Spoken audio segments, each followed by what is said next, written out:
Hello everyone, and welcome to E.A.T, experiencing amazing transformations.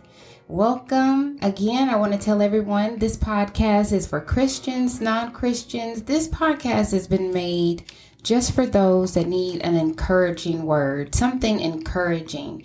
We're on here today just to share a story with you that may encourage you to get a little further in your journey, this journey called life. So sit back or put your headphones in, start walking, whatever you need to do, and I want you to eat. We do have a special guest in the studio today, Miss Bridgette Jones. Thank you so much for coming. You're very welcome. I'm happy to be here. Wonderful. She has a powerful testimony she's going to give us herself. She's going to just share a little bit about herself with us. So just get excited to hear some encouragement through her eyes. She's been through a lot. She's seen a lot, done a lot, and she's going to just express to us how it feels to go through so much and deal with anxiety. Miss Bridgette, why don't you tell us a little bit about yourself? Well, where do I start? Just tell us just a little bit about yourself. Where you from? Well, I'm from Shreveport, Louisiana, born and raised. All right. I am 45 years old. Okay. But, of course, I don't look it. Absolutely not. I'm not wearing it now. No, you're not. No. And, I mean, I've had a great life. I've had a lot of experiences. I've had several careers. I've been in the military. I've also, I've been on the road with a rock band. I've done a lot. Worked in a prison. I've done all kinds of things.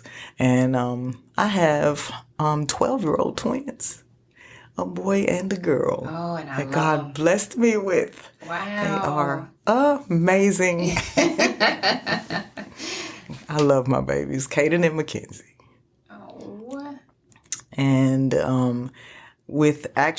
to be honest, had I not been blessed with them, I don't know exactly where my journey would have taken me by now. I don't know. I think they altered the course in a good way. Altered the course of my life. Yeah, I like that. Yes. Well, thank you for that introduction. That's beautiful. Beautiful children.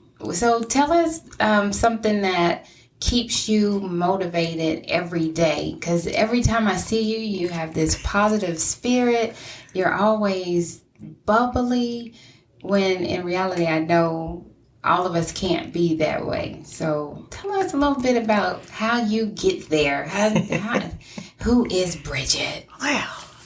Well, number one, the one thing that does keep me motivated, number one is the fact that God woke me up this morning. Every day He wakes me up. And after that is, hey, how do I go and get it for my babies? Yeah. I got to make it happen. Okay? Yeah. So that's a huge motivating factor, is those two babies. And it's all of the things that have happened that I know there could have been a possibility that I wouldn't be here today. Yeah. And you know very well, in 2019 I had a stroke. I could have very well been taken out then, but God. Yes, but God said it is not so. And so that happened, and that's a motivation to me. Like, hey, I'm here for a reason. I have a purpose. Yes. So that is all of those things together is motivation for me to be smiling all day long. And of course I have times when I'm down and things don't necessarily work out my way, We have, different situations that occur, of course, that don't necessarily work out, the way you feel like it should work out. And, you have to kind of push your way through it. And sometimes it's difficult. Yeah. But you got to push your way through it and know that who's at the finish line? God is at the finish line waiting. He already has it worked out for you. And it is what it is. You just got to push through it. And the whole thing about it is, if you still have the opportunity to wake up that morning, you have the opportunity to change it. Every day you wake up, you got to have a renewed spirit and a renewed sense of purpose, and and have that energy and say, hey, this is another day. It's an opportunity for me to fix whatever I didn't fix on yesterday. Yeah. Or whatever the situation was yesterday, to make it better today.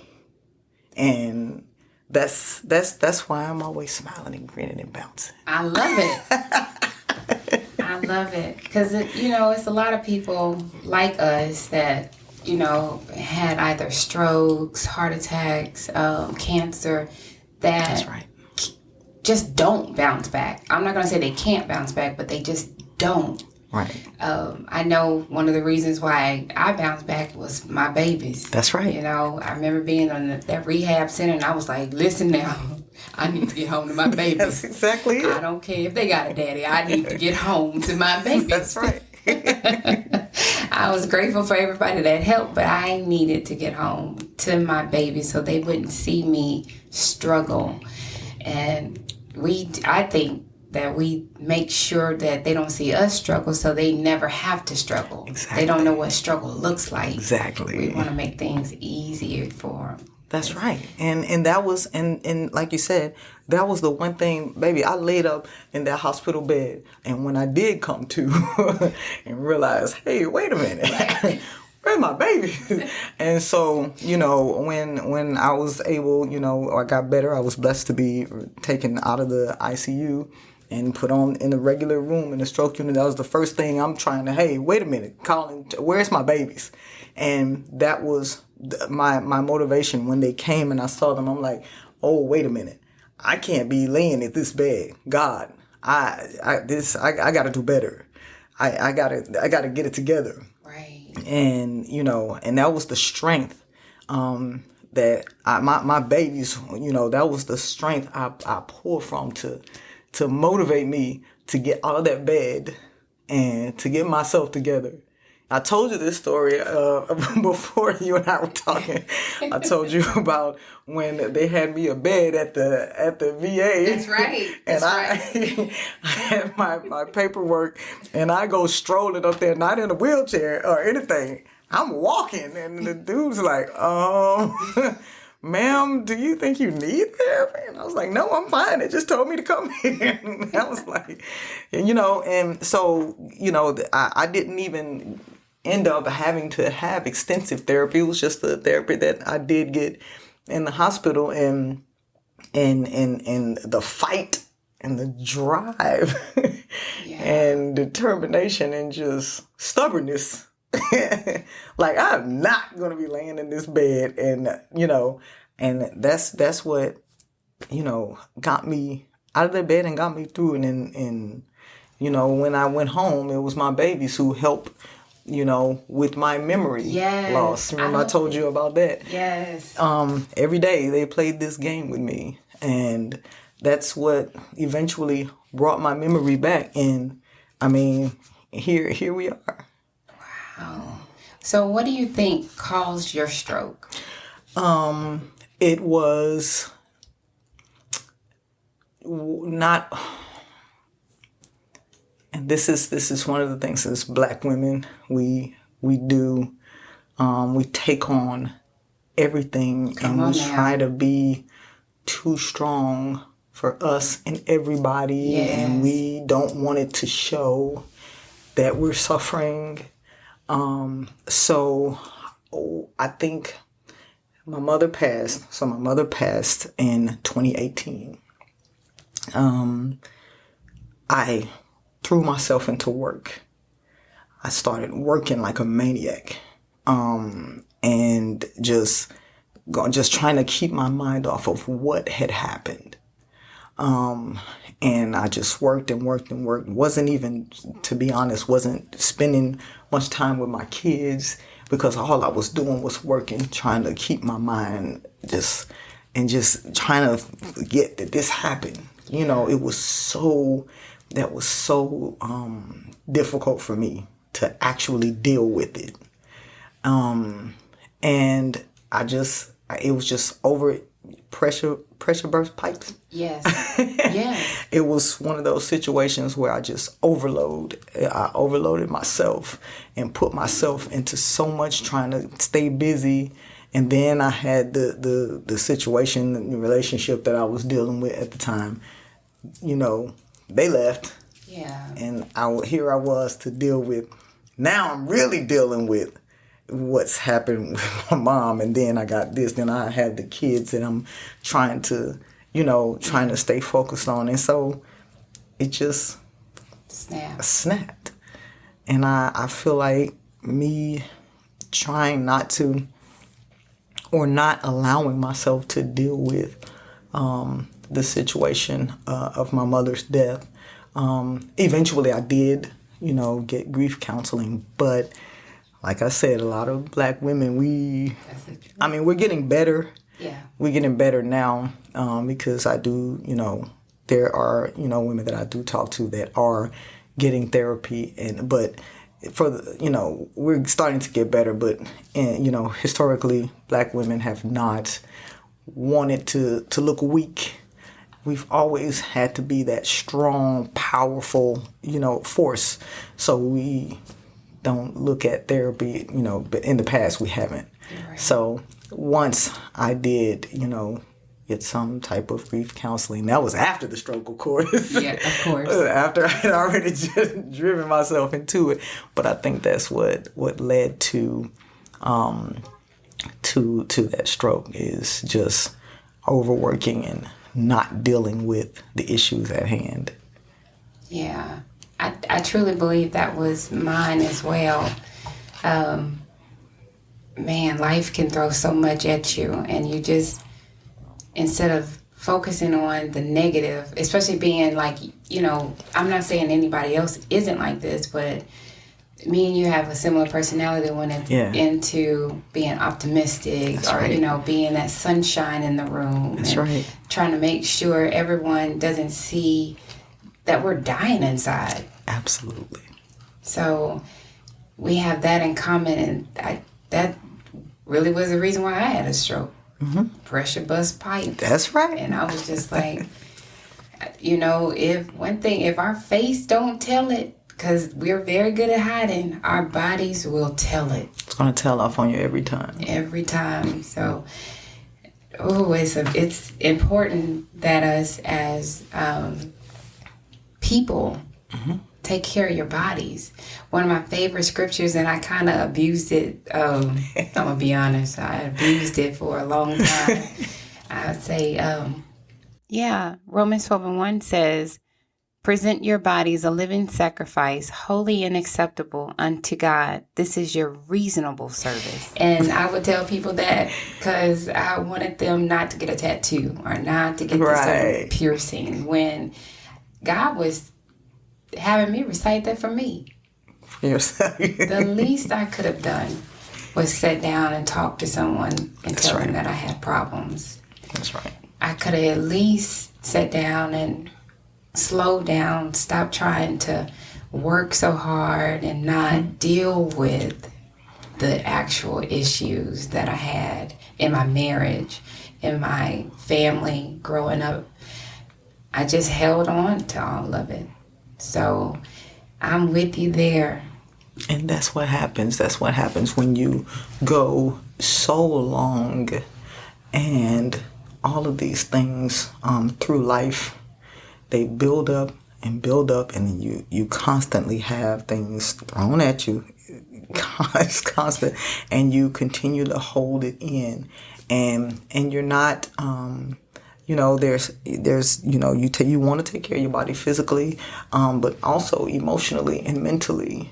Yes, you have to to take care of your body. Otherwise, just like you said, it'll tell off on you. Yes, it will. Either you're going to blow up at somebody.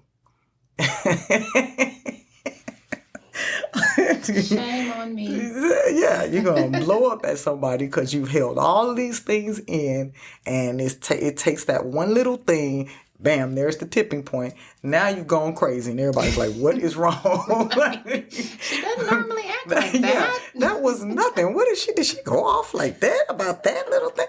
Yeah, that's because you've been holding back all of these things all these years and let it all build up. Now she just blew up because you stepped on her toe.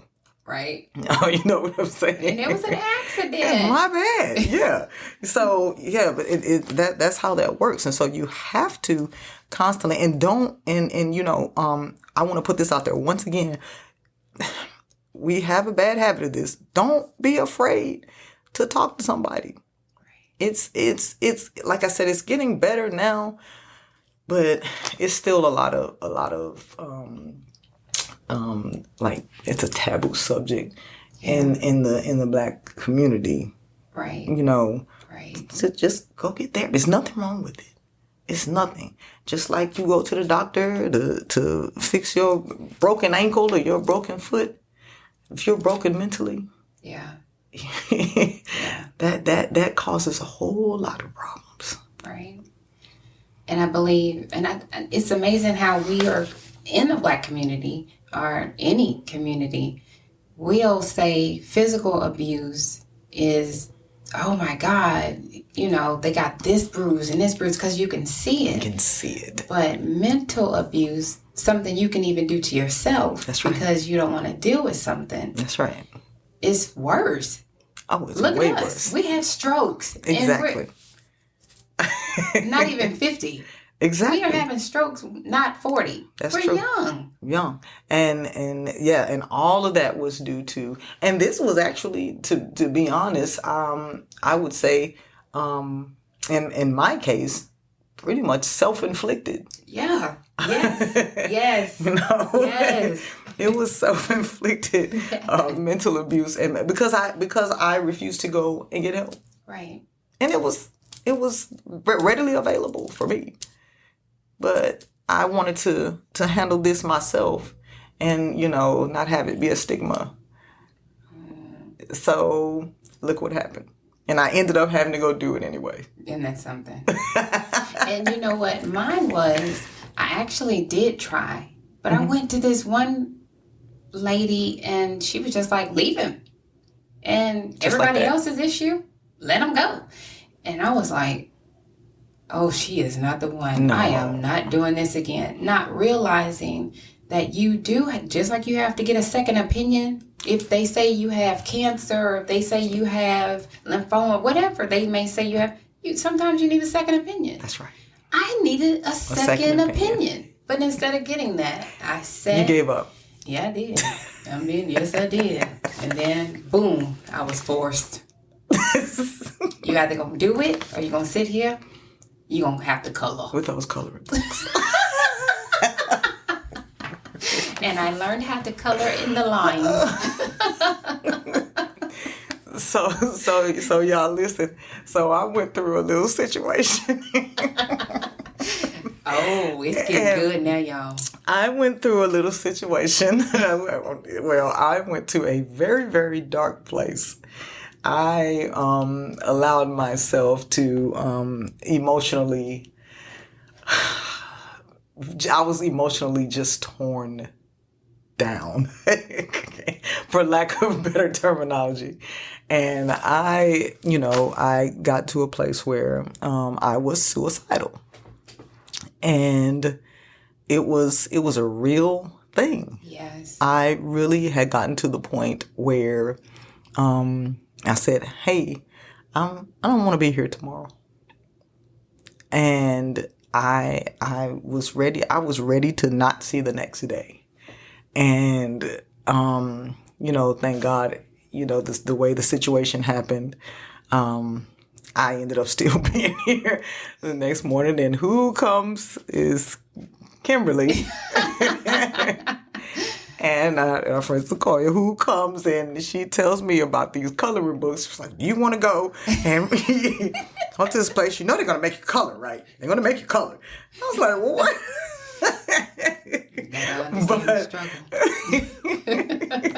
But yeah, it's, we get to laugh about it now. Thank God I'm still here. Yes. That we can laugh about it. But that is a serious thing.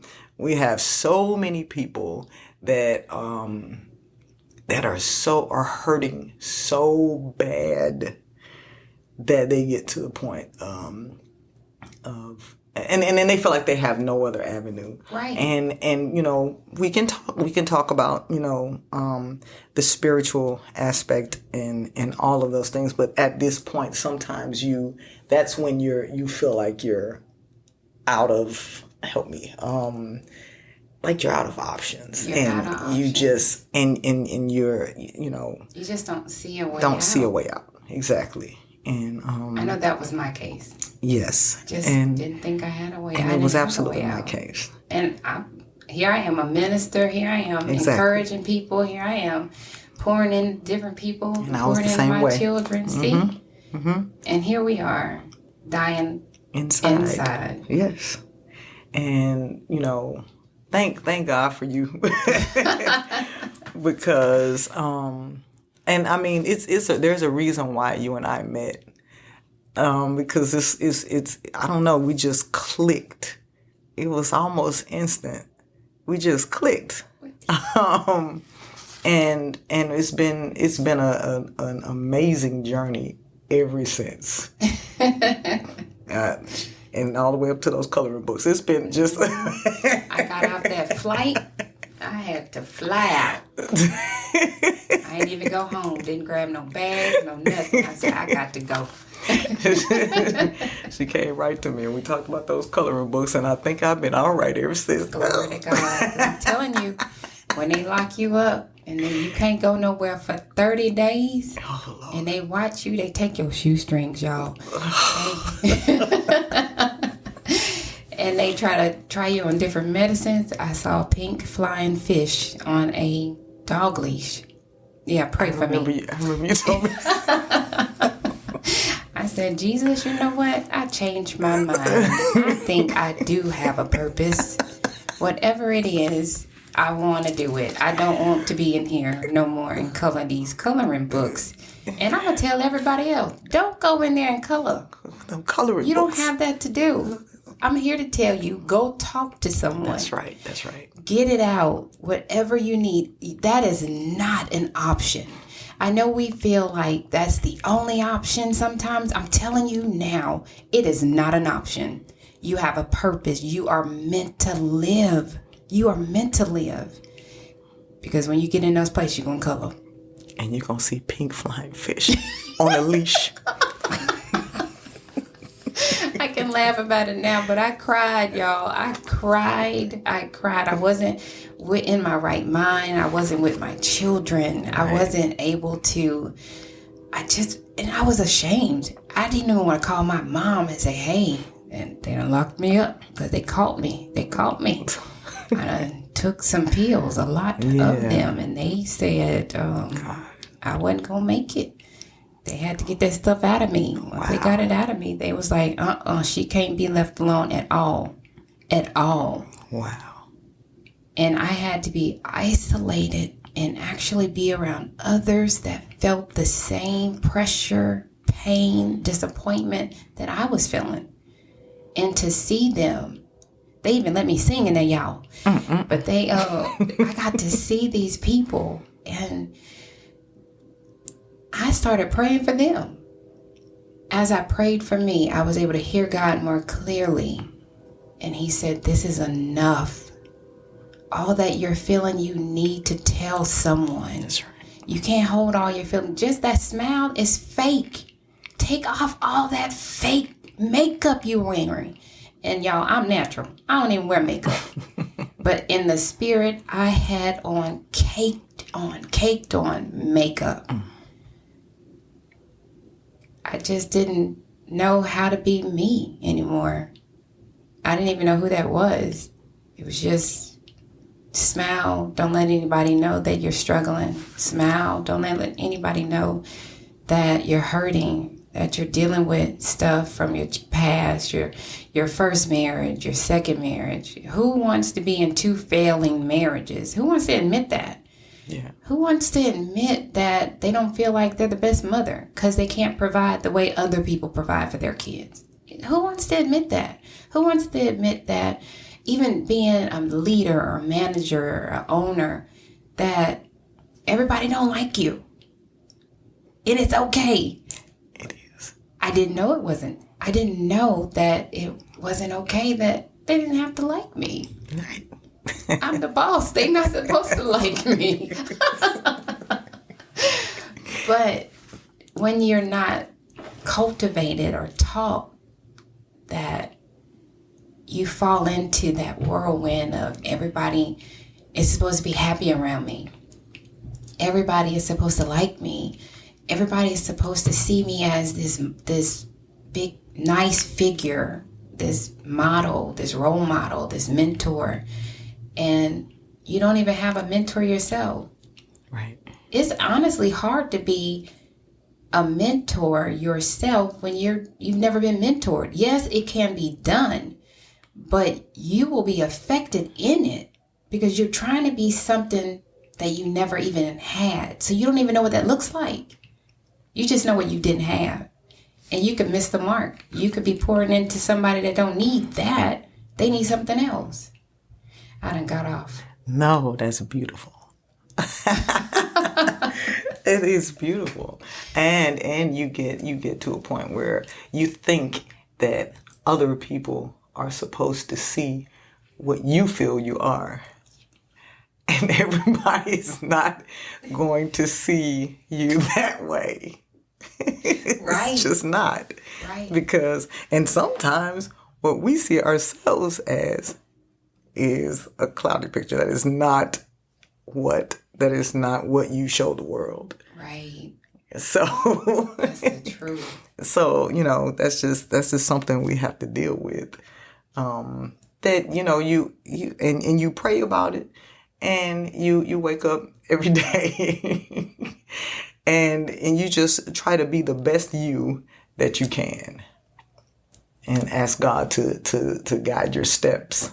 Yeah. And to take charge of your day and keep his hand in your life, and you move forward. And, it's not always going to be perfect. That's right. He never promised that. That's true. Never promised it. Just promise that if anything does go wrong, he'll be with us. Yes. In the midst of the storm. Yeah. All right? Yes. And I think that's what we get messed up at. We think everything should be perfect. It should be perfect. Yeah. No. You think that, as soon as, I guess too, that thought process has come from when we were younger. It was, you take, the Lord, your Jesus, your personal savior, and all of this, you do this. Now, you've been saved, you baptized, you got the Holy Ghost, and now everything's going to be fine. Everything's going to be hunky dory. And it was kind of put to us that kind of way. You're exactly when right. we were little. And I feel like subconsciously we still know, no matter how much more we learned biblically, we still, the older we get, that little subconscious mind is still, tapping at us saying, hey, wait a minute now. I'm a Christian. This is not how this is supposed to be happening to me. This is not how this goes. And I'm saved. I mean, yeah. Yes. And so it's that little kid in us, where the deacon and the deaconess, they told you, oh, baby, you saved now. You're going to be all right. Right. Yeah, you're going to be all right, but you're still going to go through some things. They didn't tell us that part, though. Right. So we had to learn that as we got older. We had to learn that on our own. You see what I'm saying? That's real. So think about that. That's real. That is so real. And I was one of them ministers that would say, baby, you're saved. set free. God forgiving you of all your sins. Yeah. To all ages. And yeah, we don't tell you now. You're going to be confronted by life. That's right. Now. Yes. Life is going to show you who it really is. That's right. Your eyes are open. So it's going to hurt a little bit. Mm-hmm. We're not taught that. Matter of fact,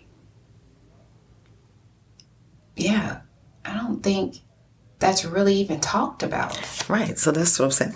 Just think about that. Like, take yourself back to, because I was 7 when I was baptized. And I think back, thinking back in little Bridgette's mind, what, my thought, and in the old Baptist church, the thought process that you had as a child. Oh, I'm saved now. Yeah. Everything. I've been saved. I've been forgiven. Everything has been washed away.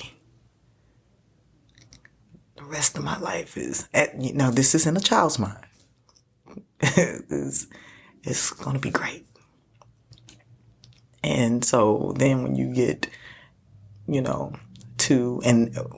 to a certain age and you are confronted by some things that are a little difficult to handle. Yeah. I'm like, wait a minute, God. Right. But you had said. Right. Well, then, then we learn better if we have, better teachers and people that are around us to really teach us and open up our minds, and we continue our teachings. That's why, you have to continue to stay in the Bible and stay learning and surround yourself with people who are in the doctrine and know, and they can say, hey, wait a minute. Like, when I come to you all the time and you'll just start laughing. You'd be like, Bridgette. Yeah. And you break it down to me and you say, hey, this is what's happening. Right. This is why this is happening, and this is what's happening. And I'm like, but Kimberly. And you're like, no, it's going to be okay. After you laugh at me. Because, and y'all, she laughs at me because she already knows that it's going to be fine.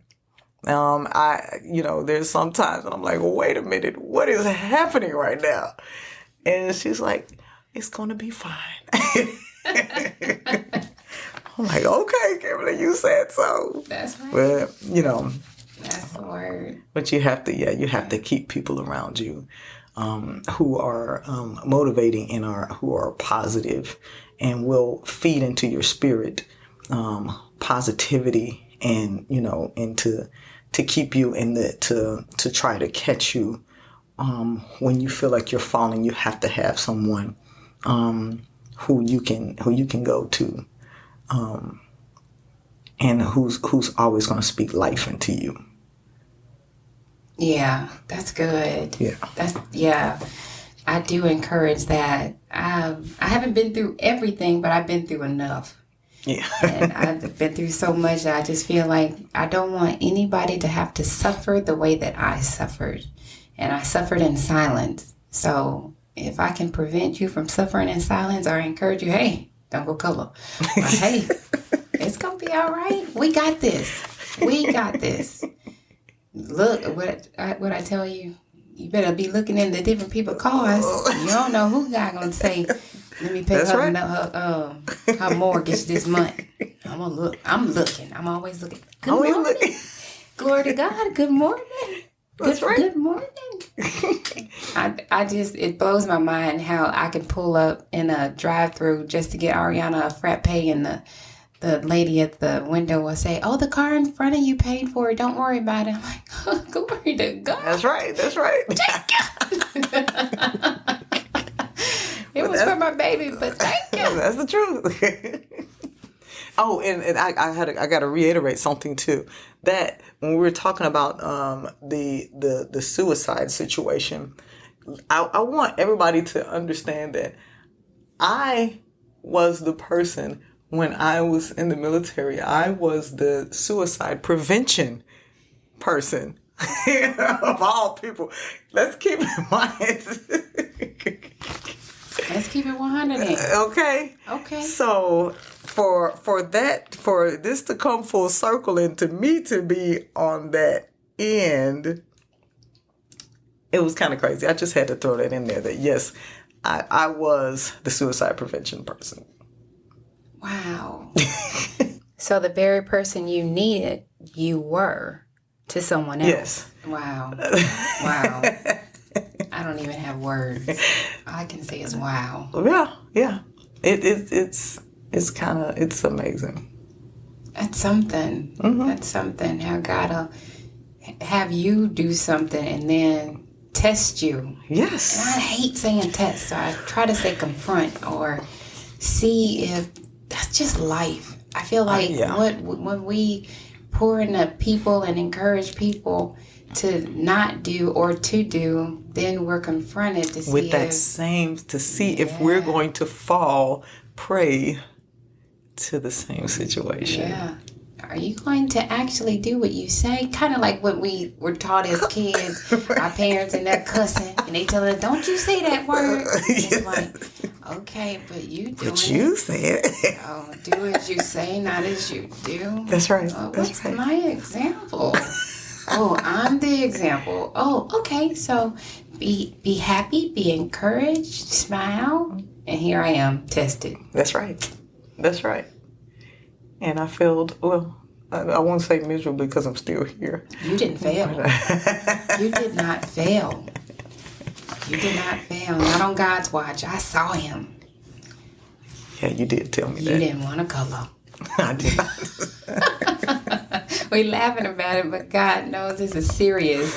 Yes, I did not. Y'all, that coloring changed. I'm going to keep saying that. That coloring changed my life. That changed my life.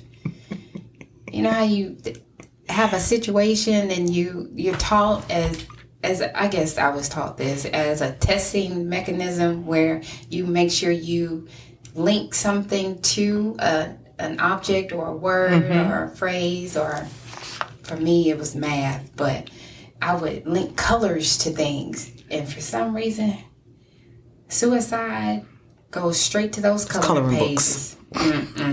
No, Jesus. Every time I hear that word, I say, I'm not coloring nothing. No coloring for me. I learned how to stay in the lines. Yes. I'm good on coloring now. Yes.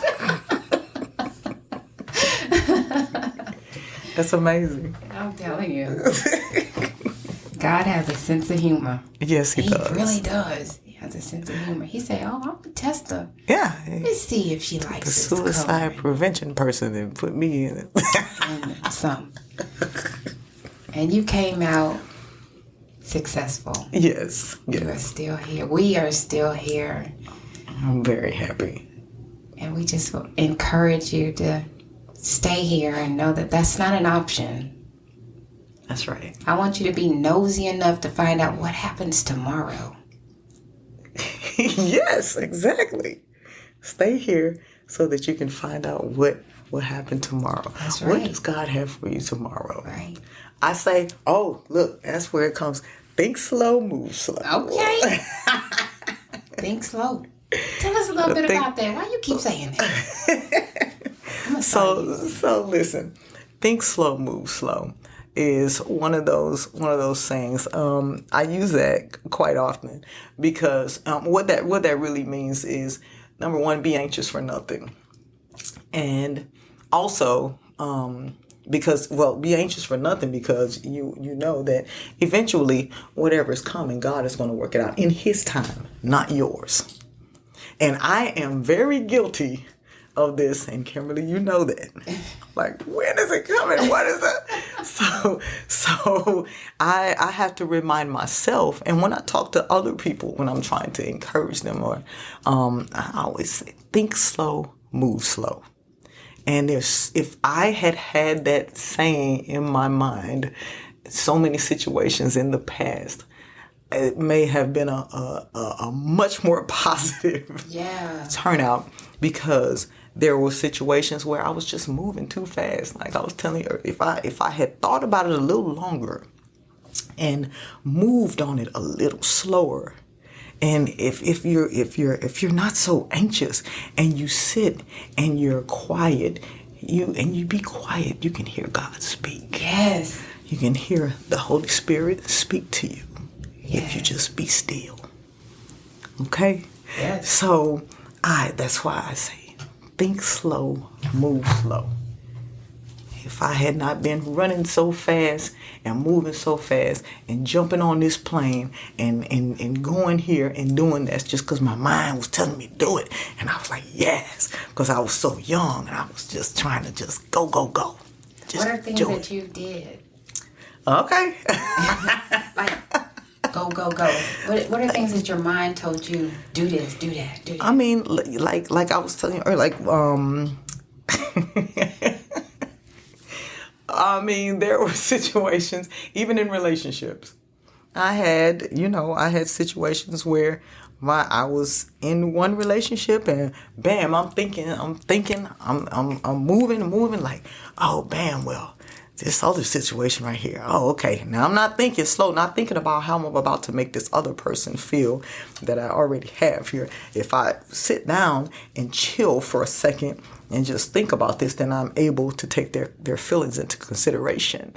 However, no, not me. No, young Bridgette, just moving on a whim. So my mind says go. So bam, there I go into this other situation, and this person back here is hurt, not thinking that eventually one day that's going to come back.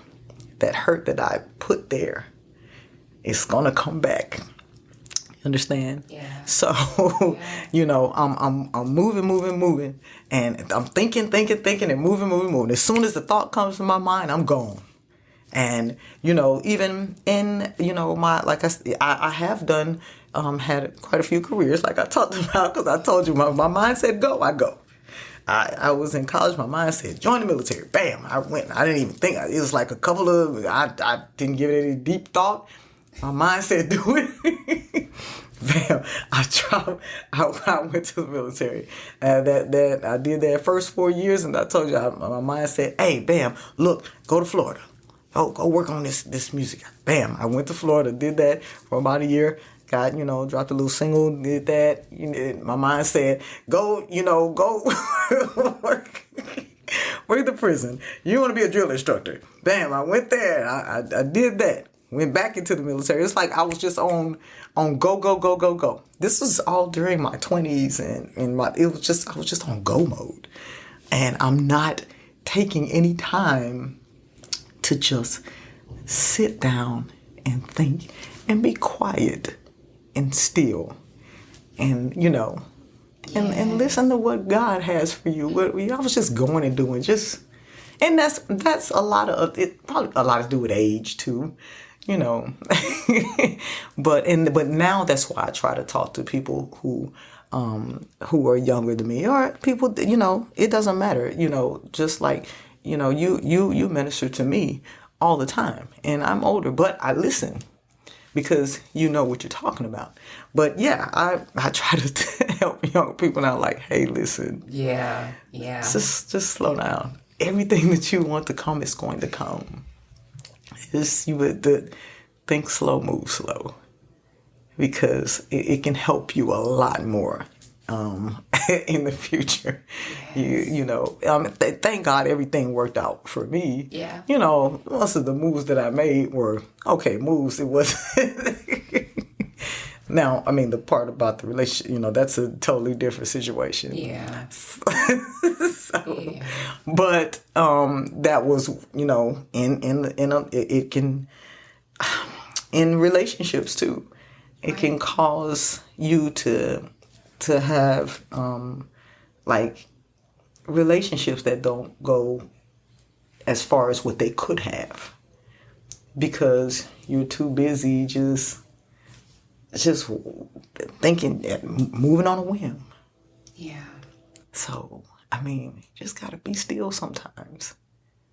Be still. You never know. You never know. If you may have that person that you were there with at that moment that you just up and ran away from and you know, that you gave up on. That could have been it right there. But what did you do? Move too fast. Move too fast. Yeah.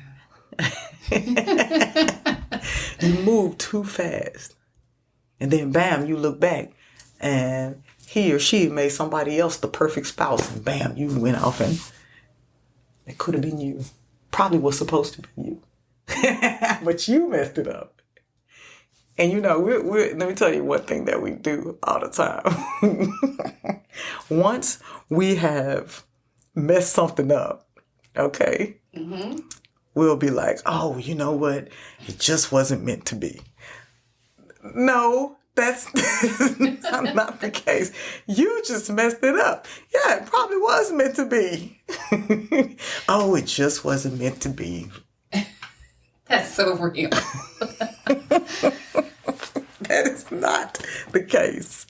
It's so just real. that you were thinking too fast and you moved too fast. Right. And you left it behind. That is the truth. That's the truth. But that's our favorite excuse. Oh, it just wasn't meant to be.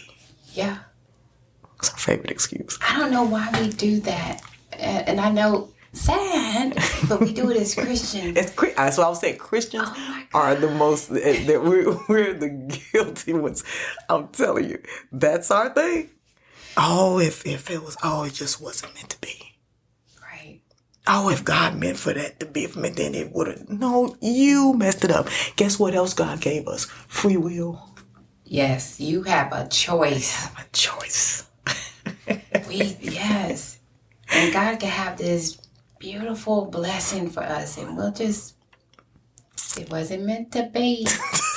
After we mess it up, of course. Right. I can imagine how God just looks down at us and say, what?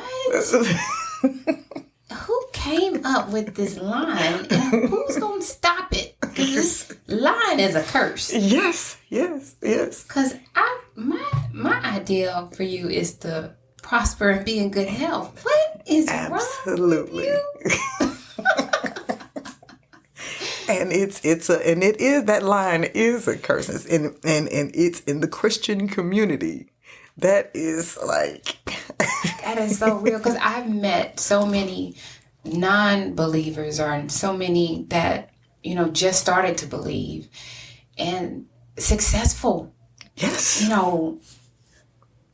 I mean, business owners, entrepreneurs. Absolutely. These people, they follow God's principles. They don't input or make out what they want to work. They actually don't even know the word like we do, weren't raised in the church, but they follow God's principles. And they're so successful. Yes. And they don't make an excuse. They don't say, oh, that wasn't meant to be. They say, no, I'm going to get that. Or, oops, I made a mistake, I won't do it again. That's right. When I see an open door, I'm going to go through it. When I get an opportunity to talk to that CEO, I'm going to do it. And that's why I can say, in the Christian community, it is a curse. Yes. That line is a curse. It has kept us broke. It's kept us, I should have said parvish. I'm sorry.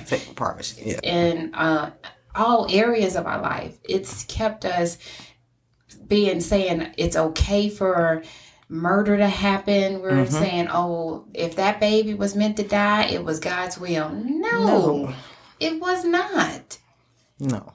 That happened because somebody moved too fast and thought too fast. There you go. Exactly. They thought in the heat of the moment, so they shot up someone's house. That's right.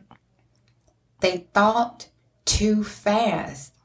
Exactly. We have to stop as people of all races. We have to stop and slow down.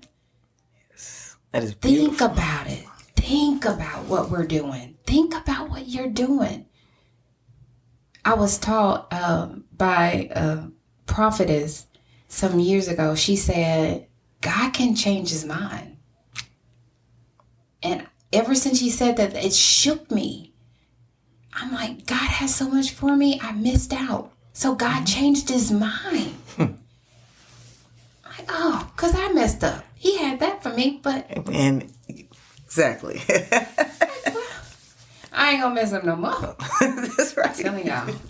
I ain't going to color again. No more coloring. And I'm not going, period. And I'm not holding nothing in. I'm going to counseling. That's right. And whatever I feel like is for me, I'm not waiting. If I don't start now, I'll never start. That's right. That's right. But I'm not going to move too fast. I'm going to wait on God. Wait on God. I'm going to think slow and I'm going to move slow. Yes. That was so good. Absolutely. I'm so proud of you. I love that. Absolutely love it. I love it. That was beautiful. I love this conversation that we had today. Me too. Me too. One more question. Okay. If you had to encourage someone that was very anxious, such as buying a house and all of its endeavors, all the steps that it takes to go through, and the anxiety that you go through to get it. Yes, If you could encourage someone in a situation like that, and it don't have to just be buying a house, but I know that's like something I just dealt with. Yeah. What would you say? Okay. I want to say, and I wish I'd had someone to really break this down to me before I went into the process. When you're going into the home buying process, initially, things are going to move really quickly.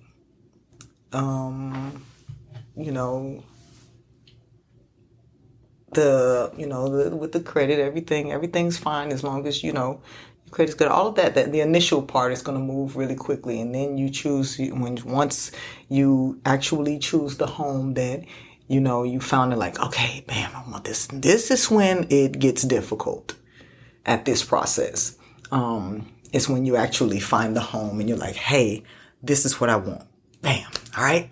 So we in there, you're like, yeah, because everything is going so fast in the beginning, and you get this home, you're like, bam, this is when, you go through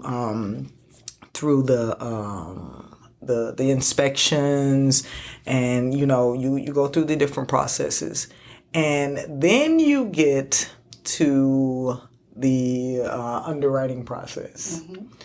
This is when you want to pull your hair out. Okay. No, but this is when it becomes really trying, and your patience and everything about you is tested, and you have to really have a grasp on and an understanding that God is here with you. He's got you in this process. He's brought you this far. Just bear with him. It's in his timing. Of course, you already know, I was like, oh my God, what is happening? Okay, so, but now, after everything is said and done, I know now that the entire time that everything was going on, God was opening door after door for me the entire time that I was about to lose it. For no reason. Now I know it was for no reason. Because he had my back the entire time. This house was always mine. What you kept telling me. This house was always mine. And, and even with the process, the way it happened, remember, it came back to me a second time. Absolutely. So, I don't know why I was crazy and, whatever. But, now I know better. And I would tell anyone that you just have to trust the process. Wow. And have faith in God that he's with you and he's already at the finish line. He's already there. You just ride with it and take the ride. And understand the process, as you go on, and don't let the anxiety get the best of you, because it's almost like what I did. It was, I was, oh y'all, I was a mess. But don't allow the anxiety and all of these things to get the best of you, because that's what, and especially in the home buying process, it's almost like it's designed to make you feel like that. I don't know, but it's gonna come to you. Just be very cognizant of each step in the process, and it's gonna happen. Just let it happen, and it's all in God's time. Can't rush God. He works in his own timing, not ours. And I did learn that. Okay, I've learned that in many occasions, but yeah, and just have faith in God and trust the process when you're buying a home. And sometimes in some cases it doesn't necessarily work to where you're going to get the first house. But that's okay. That's okay. You stay with the process and just let it work itself out, which means God is working it all out for you. Thank you, Miss Bridgette, for coming on. Thank you for having me. This has been so amazing. We have to get you back on. This is because you've done so much, and we didn't get to talk about the rock star in you. Oh, yeah. Got to talk about that. But thank you so much for coming on. We've enjoyed you so much. Guys, I pray this was encouraging to you. I pray that you learned something. If nothing else, know that you need to be anxious for nothing. But I need you to pray. If you believe in God, if you don't believe in God, I also need you to reach out to somebody that will encourage you. Somebody that knows more than you, even if they don't know more, but they have something in them that will bring you life. Yes. Help you remember to think slow and move slow. Yes. And know that God has you in every situation of your life, whether it be a new job, people on the job, school, people in the school, the professors, the teachers, whoever it is. If it's family, if it's friends, know that God has you first. When you wake up in the morning, or if you are a night owl, when you wake up in the afternoon, whenever you're up and available, make time for God. Make time to be encouraged. Make time and know that you got this. And the process is already over. You just have to trust it. You have to trust that God knows all, and He will take care of you. He is a provider. He is a healer. Your process may not be buying a house, but if you're sick in your body, trust God. If you're sick mentally, trust God. If you're battling in your marriage, trust God. If your business hasn't launched the way you wanted to, trust God. The Bible says, do not despise small beginnings. Trust God and know that He will take care of you. Thank you guys so much for coming on. I pray you have a fantastic day. Love you guys. God bless.